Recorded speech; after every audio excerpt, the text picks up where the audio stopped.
नमस्कार दोस्तों, कथा वाचन में आप सभी का स्वागत है।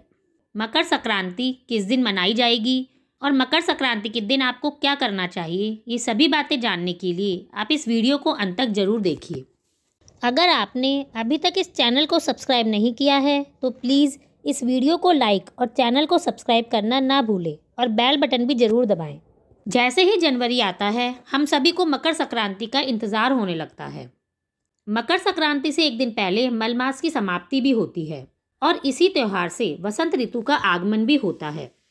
पौष के महीने में जब सूर्य भगवान धनु राशि से निकलकर मकर राशि में जाते हैं, उसी दिन ये त्यौहार मनाया जाता है। मकर संक्रांति के दिन सूर्य की उपासना की जाती है, स्नान और दान करने का विशेष महत्व होता है और इसी के साथ ही खरमास के अंत के साथ नए महीने की शुरुआत भी होती है। हम सभी जानते हैं कि हमेशा से मकर संक्रांति 14 जनवरी को ही मनाई जाती रही है, लेकिन इस बार मकर संक्रांति 15 जनवरी को मनाई जाएगी क्योंकि मलमास की समाप्ति और मकर संक्रांति की शुरुआत 14 जनवरी को रात को 8:43 पर होगी और मकर संक्रांति पर पुण्यकाल का मुहूर्त 15 जनवरी को ही सुबह 6:47 पर शुरू होगा और इसका समापन शाम को 5:40 पर होगा। वहीं महापुण्य काल सुबह 7:15 से शुरू होकर सुबह 9:06 तक रहेगा। पुण्यकाल और महापुण्यकाल में ही स्नान और दान करना भी बहुत शुभ होता है। मकर संक्रांति के दिन सूर्योदय से पहले ही उठकर स्नान आदि कर लेना चाहिए। इस दिन किसी पवित्र नदी में स्नान करना बहुत शुभ माना जाता है, लेकिन यदि आप कहीं नहीं जा पाएं तो अपने नहाने के पानी में थोड़ा सा गंगाजल डालकर नहा लीजिए।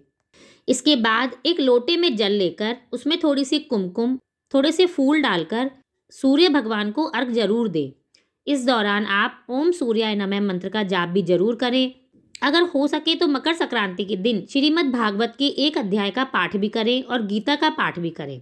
मकर संक्रांति के दिन गंगा स्नान, व्रत, कथा, दान और भगवान सूर्य की उपासना करने का विशेष महत्व होता है। इस दिन आप जो भी दान करते हैं वह अक्षय फलदायी होता है और उसका बहुत फल भी मिलता है। इस दिन शनिदेव के लिए प्रकाश का दान किया जाता है, यानी कि आप सुबह मंदिर जाकर शनिदेव के मंदिर में दीपक जलाकर आइए। इस दिन तिल और गुड़ की बनी मिठाई भी बांटी जाती है और खाई भी जाती है। मकर संक्रांति के दिन कहीं कहीं पर पतंग उड़ाने की परंपरा भी होती है। मकर संक्रांति को मुख्य तौर पर खिचड़ी का पर्व भी कहा जाता है। इस दिन खिचड़ी का दान करने का भी विशेष महत्व होता है। इस दिन चावल और उड़द की काली दाल का दान खिचड़ी के रूप में किया जाता है। आप सुबह किसी जरूरतमंद को या मंदिर में या जहां भी आप चाहें इसका दान कर सकती हैं। उड़द का संबंध शनिदेव से भी माना जाता है, इसलिए कहा जाता है कि इसका दान करने से शनि के दोष भी दूर हो जाते हैं। और चावल को अक्षय अनाज माना जाता है, तो चावल का दान करने से अक्षय फल की प्राप्ति होती है। मकर संक्रांति पर वस्त्र का दान भी महादान होता है। इस दिन आप किसी गरीब या जरूरतमंद को एक जोड़ी वस्त्र दान जरूर करें, लेकिन ध्यान रखें कि आपके ये वस्त्र पुराने या इस्तेमाल किए हुए या फटे हुए नहीं होने चाहिए।